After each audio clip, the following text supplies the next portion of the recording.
मैं एक powerful rich family के वारिस के रूप में 15 साल की उम्र से ही फैमिली बिजनेस संभालने लगा था। 17 साल की उम्र में मैंने फैमिली एंटरप्राइज को 100 बिलियन तक पहुंचा दिया था और 19 साल की उम्र में तो ग्रुप के सबसे कोर बिजनेस को भी कंट्रोल करने लगा था। लेकिन मेरे और मेरे ट्विन भाई के 20वें बर्थडे बैंकेट वाले दिन, जो कि ग्रुप हैंडओवर का दिन भी था, दादाजी ने फैमिली हेड की पहचान वाली पर्पल सैंडलवुड सील उस यूजलेस बड़े भाई को दे दी जो सिर्फ खाना पीना और मौज करना जानता था, और मैं उसे प्राउडली वो सील लेते हुए देख रहा था। वो फेक तरीके से मेरे कंधे पर हाथ रख रहा था और मेरी फियांसे भी शार्मेट हुए उसे टोस्ट कर रही थी। तब मुझे समझ आया कि ये लोग सिर्फ सो कॉल्ड एल्डेस्ट ग्रैंडसन को ही वैल्यू देते हैं। अगर ऐसा है तो मैंने वहीं अनाउंस कर दिया कि मैं इनहेरिटेंस राइट्स छोड़ रहा हूं और अपने हाथों से बनाई हुई पूरी कोर टीम को लेकर जा रहा हूं, जो बिल्कुल नॉर्मल है। जी फैमिली के ओल्ड मैंशन के बैंक्वेट हॉल में क्रिस्टल शैंडलियर की रोशनी हर किसी के चेहरे को फेक और ब्लर्ड बना रही थी। आज मेरा और मेरे भाई जी यांग का 20वां बर्थडे था और ग्रुप हैंडओवर का दिन भी था। मुझे बचपन से ही वारिस की तरह ट्रेन किया गया था। सभी को लगता था कि आज रात दादाजी फैमिली हेड की पोजीशन मुझे देंगे। मैं वाइन ग्लास पकड़े हुए प्रॉपर स्माइल के साथ सबकी विशेस एक्सेप्ट कर रहा था। स्टेज पर फोर्थ आंट ओपनिंग स्पीच दे रही थी और एटमॉस्फेयर पीक पर पहुंच चुका था। तभी दादाजी खड़े हुए और पूरा हॉल शांत हो गया। उन्होंने गला साफ किया और जोर से बोले, आज मेरे दोनों पोतों का 20वां बर्थडे है और मेरा रिटायरमेंट डे भी। फिर उन्होंने पॉज लिया और उनकी नजर आखिर में मुझ पर आकर रुकी। उनकी आंखों में कॉम्प्लेक्स इमोशन था। मेरा हार्ट बीट तेज हो गया। जी फैमिली के रूल्स के अनुसार फैमिली हेड की पोजीशन एल्डेस्ट ग्रैंडसन को दी जाती है। मेरा दिल जैसे रुक गया। मैं और जी यांग ट्विंस हैं। वो मुझसे सिर्फ 3 मिनट बड़ा है और उन्हीं 3 मिनट की वजह से मेरी 20 साल की मेहनत खत्म होने वाली थी। मैंने देखा दादाजी ने बॉक्स खोला और वो हैवी सील निकाली। फिर मुझे इग्नोर करके जी यांग की तरफ बढ़ गए, जो मेरे पास ही केयरलेस अंदाज में खड़ा था। जी यांग, आज से तुम जी फैमिली के हेड हो और जी ग्रुप के चेयरमैन भी। याद रखना, तुम एल्डेस्ट ग्रैंडसन हो और जिम्मेदारी निभानी है। जी यांग एक पल के लिए शॉक्ड हुआ, फिर उसके चेहरे पर एक्साइटमेंट फूट पड़ी। उसने ऑलमोस्ट छीनते हुए सील ले ली। थैंक यू ग्रैंडपा, मैं जरूर करूंगा। पूरा हॉल डेड साइलेंट हो गया। सभी की नजरें स्पॉटलाइट की तरह मुझ पर टिक गईं। किसी की आंखों में सिंपैथी थी, किसी में मॉकेरी, और कुछ लोग अंदर ही अंदर खुश थे। मेरे चेहरे की मसल्स स्टिफ हो गईं और मैं स्माइल मेंटेन नहीं कर पा रहा था। तभी मेरे दिमाग में एक क्लियर आवाज गूंजी, हा हा हा, जीत गया, जीत गया। मैंने कहा था ना, 3 मिनट पहले पैदा होना ही क्राउन प्रिंस बनने के लिए काफी है। जियान जैसा इडियट, इतना पढ़ा, इतना काम किया, इतना स्ट्रगल किया और आखिर में सब मेरे लिए ही किया। मजा आ गया। मैंने शौक में जियांग की तरफ देखा। वो सील उठाए खड़ा था। चेहरे पर प्योर एरोगेंस था, लेकिन मुंह से बोल रहा था, भाई आगे भी मेरी मदद करना, हम दोनों मिलकर फैमिली संभालेंगे। तब मुझे समझ आया ये उसकी इनर वॉइस है। मुझे नहीं पता मैं उसका मन कैसे सुन पा रहा हूँ। शायद एक्सट्रीम ह्यूमिलिएशन और एंगर ने कोई हिडन एबिलिटी एक्टिवेट कर दी। जियांग मेरे पास आया और मेरे कंधे पर जोर से हाथ मारा। उसकी ताकत में शोइंग ऑफ साफ दिख रहा था। देखो, इसका फेस बचपन से खुद को परफेक्ट दिखाता था। सोचता था सब फिक्स है, लेकिन ओल्ड मैन के लिए मैं ही सबसे इंपॉर्टेंट हूँ। मैंने अपने नेल्स हथेली में गड़ा दिए। तभी मेरी फियांसे ल्यू रुयन वाइन लेकर उसके पास गई। उसने वही एक्सपेंसिव ड्रेस पहनी थी जो मैंने उसके लिए खरीदी थी। उसके चेहरे पर ब्लश था और आंखों में चार्म। जी यांग ब्रो, कंग्रेचुलेशंस, फ्यूचर में मैं आपको टोस्ट करती हूँ। उसने मेरी तरफ देखना भी जरूरी नहीं समझा। तभी उसकी इनर वॉइस मेरे कानों में गूंजी, अच्छा हुआ मैंने सही इंसान चुना। जी यान केपेबल है तो क्या। जी फैमिली जैसे ट्रेडिशनल क्लैन में सबसे इंपॉर्टेंट ऑर्डर और स्टेटस होता है। अब मैं फ्यूचर चेयरमैन की वाइफ बनूंगी। तब मुझे समझ आया मेरी सारी वैल्यू उन 3 मिनट के सामने कुछ भी नहीं थी। रूल्स और ट्रेडिशन सिर्फ मीडियोक्रिटी को बचाने और टैलेंटेड लोगों को दबाने का बहाना है। मैंने जी यंग को ल्यू रुयन का ग्लास पीते देखा और जानबूझकर उसकी उंगलियों को टच करते देखा। मैंने दादाजी को सेटिस्फाइड होकर बियर्ड सहलाते देखा, जैसे उन्होंने दुनिया का सबसे स्मार्ट डिसीजन लिया हो। और रिलेटिव्स जी यंग के चारों तरफ फ्लैटर कर रहे थे, जैसे मैं कोई बैकग्राउंड कैरेक्टर हूँ। मेरे अंदर का एंगर आखिर टूट गया। मैंने धीरे से मुट्ठी खोली और हंस पड़ा। आवाज धीमी थी, लेकिन पूरे हॉल को चुकर आ गई। मैंने माइक उठाया और स्टेज पर चला गया। लाइट्स फिर मुझ पर आ गई। थैंक यू सभी गेस्ट जो मेरे और मेरे भाई के बर्थडे बैंक्वेट में आए। मैंने जानबूझकर भाई शब्द पर जोर दिया। दादाजी ने सिर हिलाया, अच्छा है, समझदार हो, आगे भी अपने भाई की मदद करना, तुम्हें फायदा मिलेगा। जी यंग स्मर कर रहा था। कंटिन्यू एक्टिंग देखते हैं। कब तक मैं पूरे हॉल को देखकर बोला, अगर जी फैमिली इतना ही एल्डेस्ट ग्रैंडसन रूल को मानती है तो मैं जीएन यहाँ अनाउंस करता हूँ कि मैं वॉलंटरीली इनहेरिटेंस राइट्स छोड़ रहा हूँ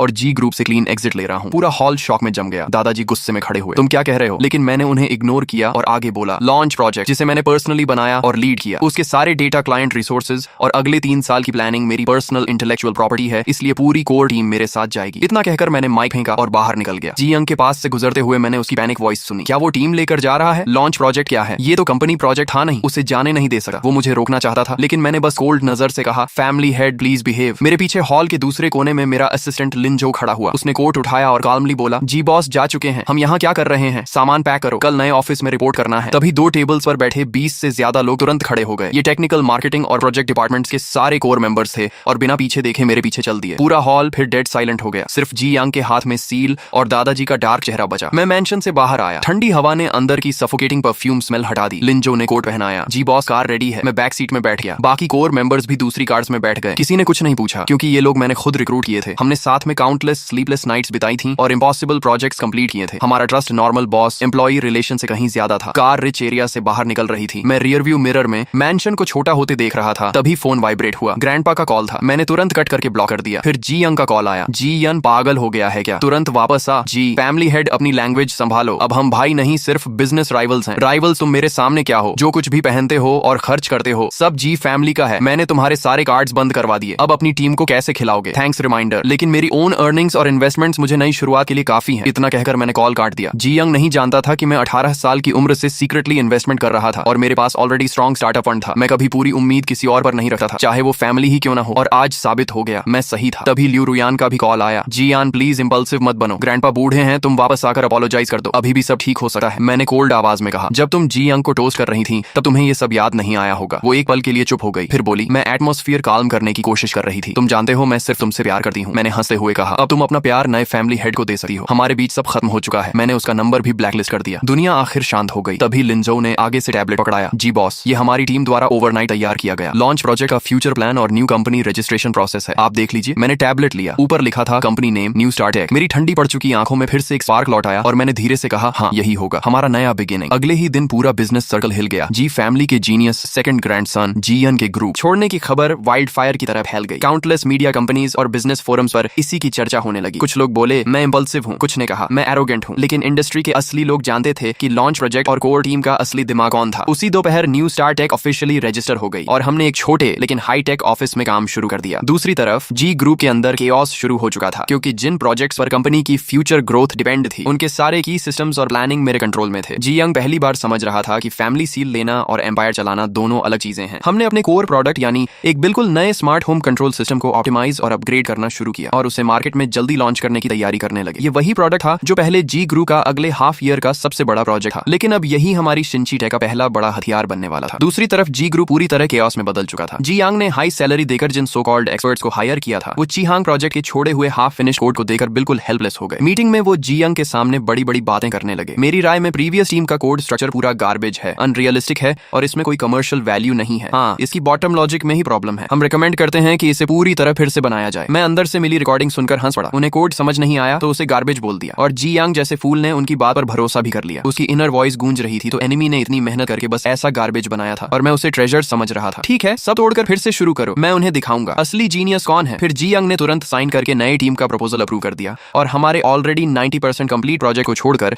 जीरो से रीस्टार्ट करने का फैसला कर लिया। इस डिसीजन की वजह से जी ग्रुप को इस प्रोजेक्ट में कई करोड़ एक्स्ट्रा इन्वेस्टमेंट और कम से कम आधा साल एक्स्ट्रा टाइम गंवाना पड़ा। ग्रैंडपा ऑफिशियली रिटायर हो चुके थे, लेकिन कंपनी में क्या चल रहा है ये उनसे छुप नहीं सकता था। उन्होंने जी यांग को ओल्ड मैंशन बुलाकर जमकर डांटा। बेवकूफ, तुझे पता भी है सब कुछ दोबारा शुरू करने का मतलब क्या होता है। इसका मतलब है कि हमारी पिछले 6 महीने की सारी इन्वेस्टमेंट पानी में चली गई। जी यंग डरते हुए बोला। ग्रैंडपा उन नए एक्सपर्ट्स ने साफ कहा है कि जी यंग सिर्फ एक फैंसी लेकिन यूजलेस शेल छोड़कर गया है। आप हमेशा उसे परफेक्ट मत समझिए, अब वो हमारा एनिमी है। उसकी इनर वॉइस फिर गूंजी। ओल्ड मैन हमेशा उसी की साइड लेता है, अब भी उसी को बचा रहा है। मुझे कुछ बड़ा करके दिखाना होगा ताकि उसे पता चले सही कौन है। आखिर ग्रैंडपा भी उसे रोक नहीं पाए और भारी सांस लेकर चुप हो गए और मैंने इसी परफेक्ट टाइमिंग एडवांटेज को पकड़ लिया। 1 महीने बाद सिंची टेक ने अपनी पहली प्रोडक्ट लॉन्च कॉन्फ्रेंस रखी। मैं स्पॉटलाइट के नीचे खड़ा होकर मीडिया और पोटेंशियल पार्टनर्स के सामने हमारा स्मार्ट होम सिस्टम कीमिंग इंट्रोड्यूस कर रहा था। कीमिंग सिस्टम आपकी जिंदगी को रीडिफाइन करेगा। ये सिर्फ एक कंट्रोलर नहीं बल्कि आपका इंटेलिजेंट स्मार्ट असिस्टेंट होगा। इसकी smooth performance, human friendly design और पावरफुल कंपैटिबिलिटी मार्केट के सभी सिमिलर प्रोडक्ट्स से कई गुना बेहतर थी। लॉन्च होते ही कीमिंग पूरे टेक इंडस्ट्री में सेंसेशन बन गया। उसी दिन हमने देश की टॉप 3 होम डेकोरेशन कंपनीज के साथ स्ट्रेटेजिक पार्टनरशिप साइन कर ली और ऑर्डर्स की टोटल वैल्यू 50 मिलियन से ऊपर पहुंच गई। सिंची टेक एक ही बार में फेमस हो गई। ऑफिस के फोन्स लगातार बज रहे थे, जबकि उसी समय जी ग्रुप अभी तक अपने नए प्लान का बेसिक स्ट्रक्चर भी पूरा नहीं कर पाया था। जब जी यांग ने न्यूज में मुझे कॉन्फिडेंस के साथ स्टेज पर देखा और कीमिंग सिस्टम के अमेजिंग फीचर्स देखे तो उसने गुस्से में अपना फेवरेट एंटीक वेस तोड़ दिया। ये इम्पॉसिबल है, ये तो वही प्लान है जो हमने बनाया था। वो 1 महीने में इतना पावरफुल कैसे हो गया? तब जाकर उसे एहसास हुआ कि वो उन फेक एक्सपर्ट्स द्वारा बेवकूफ बनाया गया था। जिसे वो गार्बेज समझ रहा था वो एक्चुअली मार्केट बदल देने वाला गोल्ड था और उसने खुद उस गोल्ड को डस्टबिन में फेंक दिया। जी ग्रुप के स्टॉक्स फिर बुरी तरह गिर गए। बोर्ड मीटिंग में जो अंकल्स पहले ग्रैंडपा की साइड लेते थे अब कंप्लेन करने लगे। देख लिया क्या हो गया, जीएन के जाते ही कंपनी और नए प्रोजेक्ट्स ऑलमोस्ट कोलैप्स हो गए और अब वही हमारे प्रोजेक्ट को लेकर हमारा बिगेस्ट कॉम्पिटिटर बन गया। ये आखिर हो क्या रहा है? ग्रैंडपा मेन सीट पर बैठे थे और उनका चेहरा इतना डार्क था जैसे पानी टपक पड़े। वो दांत पीस कर बोले, जीएन, उस बास्टर्ड के पंख निकल आए हैं। उसने पलट कर काटना शुरू कर दिया, लेकिन उन्हें नहीं पता था कि ये तो सिर्फ शुरुआत थी। कीमिंग सिस्टम की सक्सेस ने शिंची टेक को इंडस्ट्री में मजबूती से खड़ा कर दिया। हमने तुरंत मार्केट एक्सपैंड करना शुरू किया और सिर्फ 3 महीनों में domestic high and smart home market का 30% हिस्सा अपने नाम। लेकिन ल्यू रुयन की हालत भी अच्छी नहीं रही। जी यांग बाहर लड़कियों और पार्टीज में बिजी रहने लगा और उसे पूरी तरह भूल गया। ल्यू फैमिली ने गलत साइड चूज की थी, इसलिए उनकी सोशल पोजीशन भी तेजी से गिरने लगी। सुनने में आया कि ल्यू रुयन कई बार पार्टीज और बिजनेस इवेंट्स में मुझसे मिलने की कोशिश करती रही, लेकिन हर बार मेरे बॉडीगार्ड्स ने उसे बाहर ही रोक दिया। मैंने उसे एक बार भी प्रॉपर्ली देखने की जरूरत नहीं समझी। कुछ लोग एक बार लाइफ से निकल जाएं तो हमेशा के लिए खत्म हो जाते हैं और मेरे पास ऐसे बोरिंग बोरिंग लोगों और चीजों पर वेस्ट करने के लिए बिल्कुल समय नहीं था। मेरा असली लक्ष्य था उस रॉटन और एरोगेंट जी ग्रुप को पूरी तरह खत्म करना, जो सिर्फ ब्लड लाइन और एल्डेस्ट सन रूल्स को ही सब कुछ मानता था। जी ग्रुप की फाइनेंशियल कंडीशन अब कोलैप्स होने की कगार पर पहुंच चुकी थी। जी यंग की बेवकूफ इन्वेस्टमेंट्स एक बॉटमलेस पिट की तरह कंपनी का पैसा निगल रही थी और कोर बिजनेस की डाउनफॉल की वजह से कंपनी रेवेन्यू भी बुरी तरह गिर चुका था। बैंक्स लोन रिपेमेंट मांगने लगे, सप्लायर्स पेमेंट के लिए ऑफिस पहुंचने लगे, कंपनी के अंदर पैनिक फैल गया, एम्प्लॉइज सीक्रेटली रिजाइन करने लगे। आखिरकार जी यंग डर गया, उसके पास कोई तरीका नहीं बचा, इसलिए वो फिर से ओल्ड मैंशन में दादाजी के पास मदद मांगने पहुंच गया। स्टडी रूम में दादाजी लेटेस्ट फाइनेंशियल रिपोर्ट देकर कांप रहे थे। सिर्फ 6 महीने में तुमने कंपनी की ये हालत कर दी। जी फैमिली की 100 साल पुरानी लेगेसी तुम्हारे जैसे निकम्मे की वजह से खत्म हो जाएगी। जी यांग जमीन पर घुटनों के बल बैठ गया और रोते हुए बोला, ग्रैंडपा मुझसे गलती हो गई, प्लीज एक बार और मदद कर दीजिए। ओल्ड मैन के पास जरूर सीक्रेट मनी होगा, अगर वो निकाल दें तो कंपनी बच सकती है। वंस कंपनी स्टेबल हो गई तो मैं सब संभाल लूंगा। दादाजी ने आंखें बंद कर ली, उनके चेहरे पर सिर्फ थकान और डिसअपॉइंटमेंट बची थी। काफी देर चुप रहने के बाद उन्होंने कहा, अभी सिर्फ एक रास्ता बचा है। जियांग तुरंत बोला, कौन सा रास्ता? दादाजी ने भारी आवाज में कहा, जियन को वापस लाओ। अगर वो वापस आने को तैयार हो जाए तो मैं फैमिली सील उसे दे दूंगा और तुम्हें उसका असिस्टेंट बना दूंगा। आखिर इस हालत में उन्हें झुकना ही पड़ा, लेकिन जी यंग तुरंत भड़क गया, इम्पॉसिबल, मैं उसके सामने झुकूं और उसका असिस्टेंट बनूं? मैं ही एल्डेस्ट ग्रैंडसन हूं, मैं ही फैमिली हेड हूं, उससे माफी मांगने से अच्छा तो मैं मर जाऊं। वो आखिर है क्या? बस मेरे पेरेंट्स का उठाया हुआ एक आउटसाइडर। तभी उसकी इनर वॉइस मेरे दिमाग में गूंजी। आउटसाइडर ये शब्द बिजली की तरह मेरे दिमाग में गिरा। मैं हमेशा सोचता था कि हम ट्विंस हैं, बचपन से सब यही कहते आए थे, क्या सच कुछ और है? मैंने तुरंत लिंजो को ऑर्डर दिया कि जिस हॉस्पिटल में हमारा जन्म हुआ था वहां के सारे पुराने रिकॉर्ड्स निकलवाए जाएं। 3 दिन बाद लिंजो मेरे सामने एक पुरानी बर्थ सर्टिफिकेट में मदर का नाम मेरी माँ का ही था, लेकिन बेबी इन्फॉर्मेशन में सिर्फ जी यांग का नाम लिखा था और डीएनए रिपोर्ट ने तो सब क्लियर कर दिया। एक रिपोर्ट में जी यांग और मेरे पेरेंट्स के बीच रियल ब्लड रिलेशन था, लेकिन दूसरी रिपोर्ट में मेरे और उनके बीच कोई ब्लड रिलेशन नहीं था। यानी मैं असल में जी फैमिली का बच्चा था ही नहीं। मुझे उसी दिन हॉस्पिटल से उठाकर लाया गया था। नहीं, शायद ये कोई एक्सीडेंट नहीं था। जी फैमिली जैसी पावरफुल फैमिली 20 साल तक ऐसी गलती नोटिस ना करे, ये इम्पॉसिबल था। इसका मतलब ये सब जानबूझकर किया गया था। शायद उस समय जी यांग बहुत वीक और सिक पैदा हुआ था, इसलिए फैमिली ने एक हेल्थी बच्चे की जरूरत में मुझे उठा लिया ताकि दुनिया को ट्विंस की कहानी सुनाई जा सके। और मैं सिर्फ उनका बैकअप प्लान था। मुझे हेयर की तरह ट्रेन सिर्फ इसलिए किया गया क्योंकि जी यंग कमजोर था, लेकिन जैसे ही वो बड़ा होकर हेल्थी दिखने लगा मैं एक्सपेंडेबल बन गया। एल्डेस्ट ग्रैंडसन वाला रूल सिर्फ एक एक्सक्यूज था ताकि लीगली सब कुछ जी यंग को दिया जा सके। आखिर में ये सब एक केयरफुली प्लान्ड स्कैम निकला। मैं जी यंग शुरू से आखिर तक सिर्फ जी फैमिली की चेसबोर्ड का एक पॉन था। ये सच मेरे दिल में बची हुई आखिरी उम्मीद को भी खत्म कर गया। लेकिन हैरानी की बात ये थी कि मुझे ना गुस्सा आया ना दुख, मेरे अंदर बस डरावनी शांति बची थी, क्योंकि अब मेरे और जी फैमिली के बीच कोई ब्लड रिलेशन नहीं था। इसलिए अब जो कुछ भी मैं करूंगा उसमें मुझे कोई गिल्ट महसूस नहीं होगा। उधर दादाजी के प्रेशर में आकर आखिरकार जी यांग ने मुझे फोन किया। कॉल कनेक्ट होते ही उसने दांत पीसते हुए कहा, जी यान क्या तुम फ्री हो? हमें मिलना है। उसकी इनर वॉइस लगातार मुझे गालियां दे रही थी, बस पैसे मिल जाएं फिर देखना मैं इसे कैसे बर्बाद करता हूं। मैंने शांत आवाज में पूछा, क्या बात है? उसने मजबूरी में कहा, ग्रैंडपा चाहते हैं कि तुम वापस आकर कंपनी बचा लो। मैंने उसे बीच में ही रोक दिया, अगर मुझे वापस चाहिए तो मेरी कंडीशंस होंगी, पूरे शेयर होल्डर्स मीटिंग के सामने और मीडिया के सामने। तुम और दादाजी खुद फैमिली सील और चेयरमैन अपॉइंटमेंट लेटर मेरे हाथ में दोगे और अपने पुराने फैसले के लिए पब्लिक अपॉलॉजी भी करोगे। जी यंग पागलों की तरह चिल्लाया, इम्पॉसिबल, हम तुमसे माफी मांगे, तुम खुद को समझते क्या हो? मैंने ठंडी आवाज में कहा, तो फिर तैयार रहो 1 हफ्ते बाद जी ग्रुप की बैंकरप्सी देखने के लिए। और मैंने कॉल काट दिया। मुझे पता था दादाजी अपनी रेपुटेशन बचाने के लिए कुछ भी करेंगे, वो कभी नहीं चाहेंगे कि जी ग्रुप उनके हाथों खत्म हो। 2 दिन बाद खुद दादाजी का फोन आया। उनकी आवाज पहले जैसी पावरफुल नहीं रही थी। उन्होंने थकी हुई आवाज में कहा, तुम्हारी सारी कंडीशंस मंजूर हैं, फ्राइडे को शेयर होल्डर्स मीटिंग होगी। मीटिंग वाले दिन पूरा कॉन्फ्रेंस हॉल मीडिया और शेयर होल्डर्स से भरा हुआ था। दादाजी स्टेज पर आए, उनका चेहरा बूढ़ा और कमजोर लग रहा था। उन्होंने माइक पकड़ा और भारी आवाज में कहा, मेरी गलत डिसीजंस और जी यंग की लैक ऑफ एक्सपीरियंस की वजह से कंपनी क्राइसिस में आ गई है, इसीलिए बोर्ड ने फैसला लिया है कि जी यंग को वापस चेयरमैन बनाया जाएगा। इतना कहकर उन्होंने पर्पल सैंडलवुड सील और अपॉइंटमेंट लेटर उठाया और कांपते हुए मेरी तरफ बढ़ने लगे। सभी मीडिया कैमरास उसी मोमेंट को कैप्चर कर रहे थे। हर किसी को लगा कि ये रिकंसिलिएशन और पावर ट्रांसफर का मोमेंट है, लेकिन तभी मैंने उन्हें रोक दिया। सब लोग शॉक होकर मेरी तरफ देखने लगे। मैंने अपने ब्रीफ केस से डॉक्यूमेंट्स निकाले और लिंजो को कहा कि सब शेयर होल्डर्स और रिपोर्टर्स में बांट दें। फिर मैंने माइक उठाकर कहा, चेयरमैन पोजीशन एक्सेप्ट करने से पहले मैं चाहता हूं कि आप लोग पहले ये डॉक्यूमेंट्स देख लें। दादाजी और जी यंग ने जैसे ही पेपर्स देखे, दोनों के चेहरे सफेद पड़ गए, क्योंकि उन पेपर्स पर लिखा था डीएनए टेस्ट रिपोर्ट। दादाजी के अंदर पैनिक फूट पड़ा। उसे ये कैसे पता चला? ये सीक्रेट तो सिर्फ मुझे और उसके पेरेंट्स को पता था, जबकि जी यंग कंफ्यूज्ड और डरा हुआ था। मैंने उन्हें रिएक्ट करने का मौका दिए, बिना माइक उठाया और कहा, आज मैं एक 20 साल पुराना सच बताने जा रहा हूं। मैं जी फैमिली का असली बच्चा नहीं हूं। मेरे हाथ में जो डीएनए रिपोर्ट है वो साबित करती है